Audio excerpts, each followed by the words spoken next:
حضرت سعدی رحمۃ اللہ علیہ بیان کرتے ہیں، میرے جاننے والوں میں ایک منشی روزگار نہ ملنے سے بہت پریشان تھا۔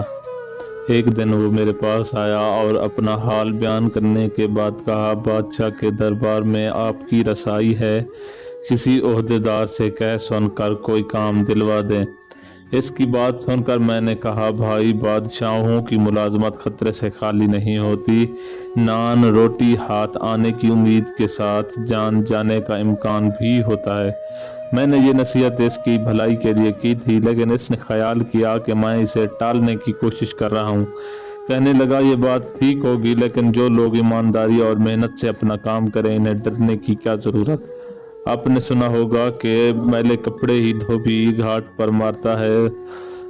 میں نے اسے پھر سمجھایا، تو ٹھیک کہتا ہے کہ سانچ کو آنچ نہیں، یہ بات مشہور ہے، لیکن بادشاہوں اور حاکموں کے بارے میں لومڑی کی سی احتیاط برتنی چاہیے، جو گرتی پڑتی بھاگتی چلی جاتی تھی۔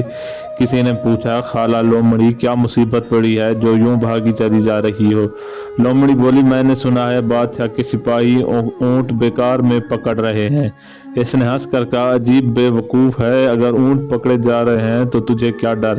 تو لومڑی نے جواب دیا، تیری بات ٹھیک ہے، لیکن اگر کسی دشمن نے کہہ دیا یہ اونٹ کا بچہ ہے، اسے بھی پکڑ لو حضرت تو شیخ سعدی رحمۃ اللہ علیہ نے اس حکایت میں یہ بات بتائی ہے کہ انسان کو سچی راحت اس وقت حاصل ہوتی ہے جب وہ اپنے دل کو لالچ اور حرص جیسی برائیوں سے پاک کر لیتا ہے۔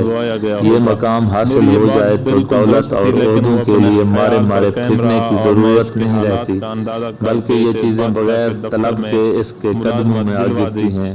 شروع میں تو اسے ایک وعلیکم معمولی سا السلام، کام ملا، سہیل خان کو لیکن اجازت، چونکہ اللہ آدمی قابل حافظ۔ تھا اس لیے بہت ترقی کر گیا اور عزت و آرام کے ساتھ زندگی گزارنے لگا۔